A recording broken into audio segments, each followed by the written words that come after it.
Cool, cool. Here we go. Hello. Hello. Welcome back to another Josh and Eliza in the live stream. On Friday. So we're here to answer more of the questions perhaps you've always wanted to ask, but been nervous to, about speech, about accent learning, about an accent of American English, and how to take on new accent details so you can have more confidence and clarity in your speech. So today, the questions, last time we did a bit of introduction. We'll skip that for today, but perhaps a truncated introduction.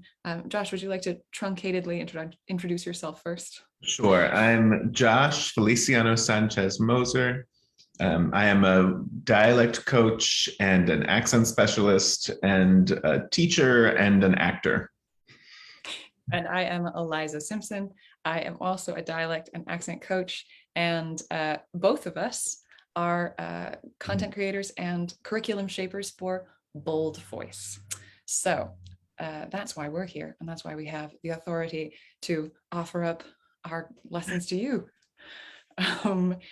Today's questions that we're going to be discussing are: what's the hardest word or sound to pronounce in an American accent of English? And what's your best tip for it? That's our first question. So we'll just start there, and then I'll get to the second question. Yeah. Later, but this is a good question. Good. Yeah, I love this question. So one of the, I kind of have I'm going to try to keep it short. So I think the shortest answer is, in my opinion, I think one of the most difficult consonants, because vowels, I think, are a different conversation. One of the most difficult consonants is R. And in American English and in an accent of American English, there's like both consonant R and vowel R. And so they're a little different and they get a little funky. And consonant R can also be clustered or smashed together with other consonants. And so then I think one of the difficult things for the American accent that we're talking about is how it's placed specifically in the musculature. It's very muscular. We call it a braced or molar R. And then trying to find that muscle action and make it comfortable and smush it together with other consonants just takes time and patience and practice. Agreed. I remember the first time I realized that anybody who's grown up kind of speaking English with an American accent has incredible muscles in the tongue, these verticalis muscles in the tongue, which send the sides of your tongue super wide so that the sides of your tongue can touch those back molars. Potentially, yeah. We have, we're jacked. Our tongues are jacked, and that's right. Like if we could do like tongue Olympics and like bracing were a competitive sport, American English would win. This accent of American English, because not every accent of American English has this specific feature, perhaps. But very true. You're right on. And the first time that I remember very specifically in an accent class, the first time a teacher made me release that so I could do a different accent. And the target accent during that exploration was like a London kind of estuary sound. And of course, they don't do the braced R. And she had me release that verticalis kind of bracing, spreading, by grabbing my tongue and doing a little squeeze in the middle of my tongue and pulling it forward a little bit and finding an sound. And it was very dynamic. That's how I'll describe it. It was a very dynamic experience because that muscle was like just kind of locked in and it wasn't used to relaxing this way and not being prioritized during speech. It's used to being prioritized during speech in my body, right? Absolutely. Absolutely. Well, perhaps we could give an example to our Facebook Live audience. And if you could, in your own accent, use this sort of braced molar R to say the English word HER. Great. Great. I just did it. Her. So you can see my lips also respond there. Her. And her is interesting because this is the vowel R quality. Right? Oh, I'm so sorry. Of course. No, but I love it. Which is why I also said great, because we do the bracing in both. We do the muscular bracing in both. Yeah. The vowel R is a little different in the front of the tongue, but the back of my tongue is still going. If the sides of my screen are my molars, the back of my tongue is going, oh, I got you. So one of the ways I teach this is pretend that you're a Caribbean pirate, like in Pirates of the Caribbean, right? Mm-hmm. Mm-hmm. Arr. I'm with you. I'm with you. Arr. Ahoy there. Arr. And you're looking for the back of the tongue to kind of reach for the back molars. If we get a little intimate here, like. Oh, yeah. Lovely. Oh, look at that beautiful action to the muscle. Fantastic. Right. So yeah. But what would it sound like if that bracing wasn't happening? If you didn't use that? Right. What? So if I didn't use that on the word great or on the word her, great, great, versus really her, great, great, great, and then her. That's great for her, versus that's great for her. I love that. And so a Facebook world, you can really hear there's a difference between those two, and perhaps in learning English, no one has ever articulated it that way to you before, that the difference in those two sounds that you're hearing is a result of some muscular action, which you just watched on Josh. And yes, I agree. I think that is one of the trickier sounds, because it's difficult to communicate that that's what's actually happening. Yeah. And then once you learn how to do that, the coordination of that in the flow of speech can be interesting. It just takes a little time and practice and patience.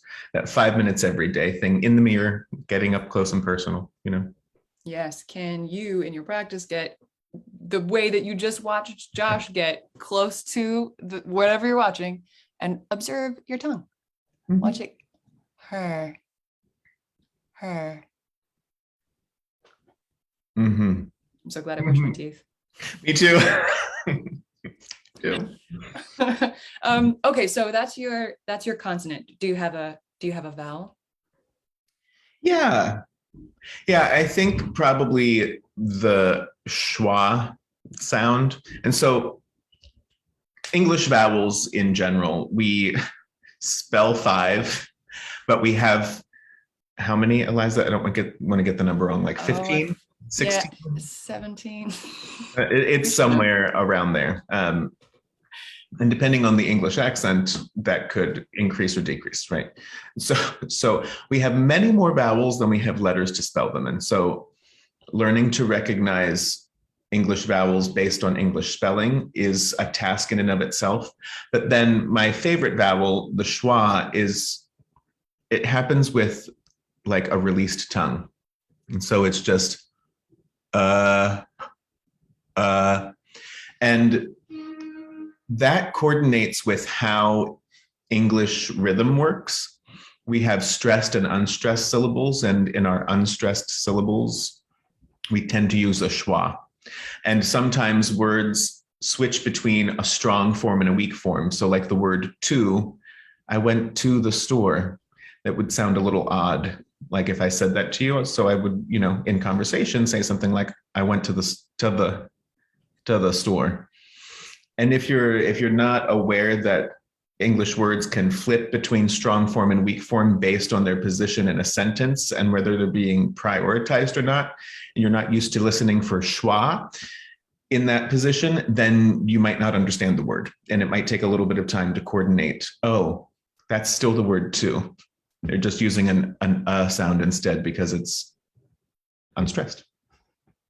Yeah.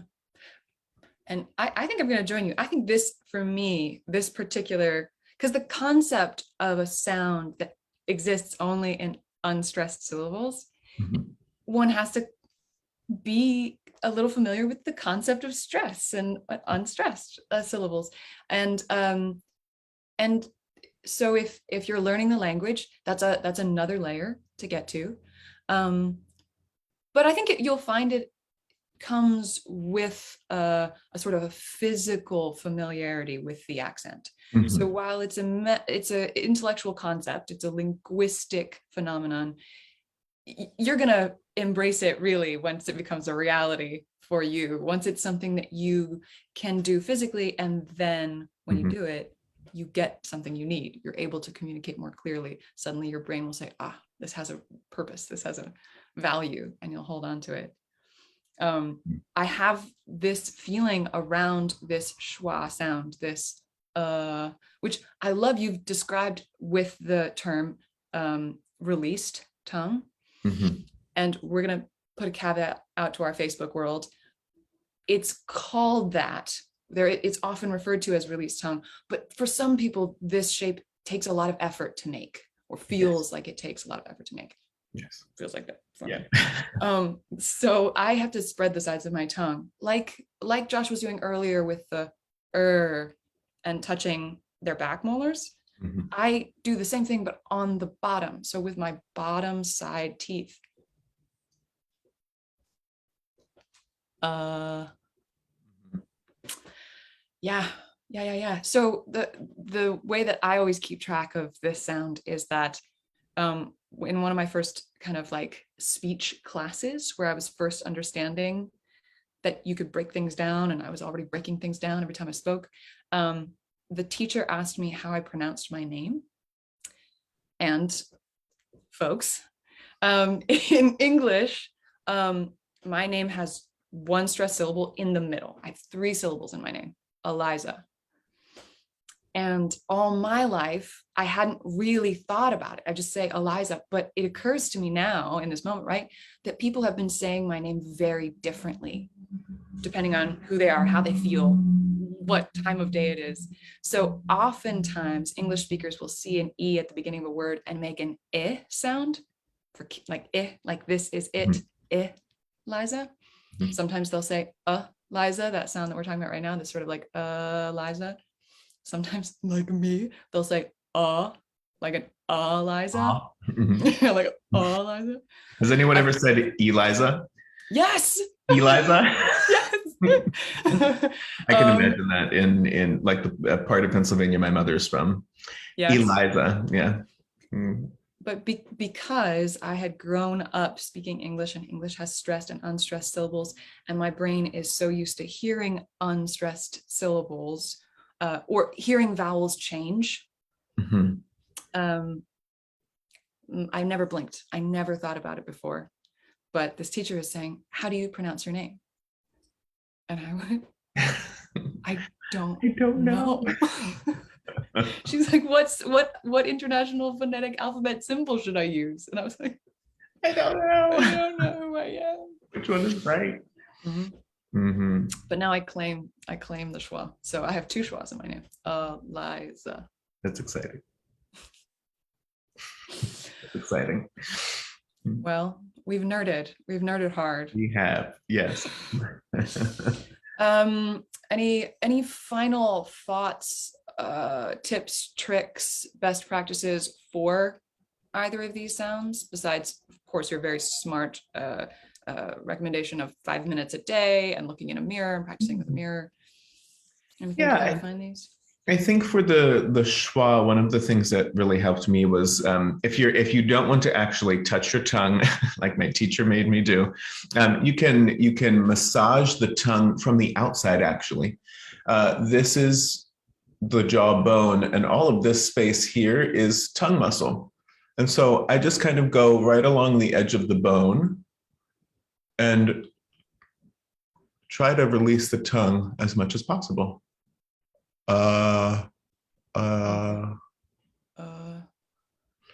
That's very soothing. Yeah.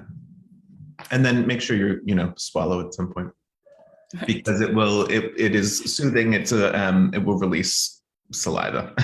So don't let that get in the way. But if you can release your tongue that way and let your jaw kind of hang and visually check that my tongue isn't doing too much of an arch or a cup. And then your tip from earlier too, I like, which is making sure that the sides of your tongue can feel perhaps the teeth here. And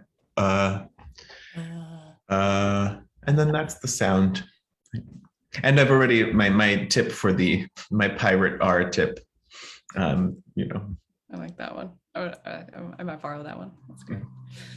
Well, thank you for joining us yet again.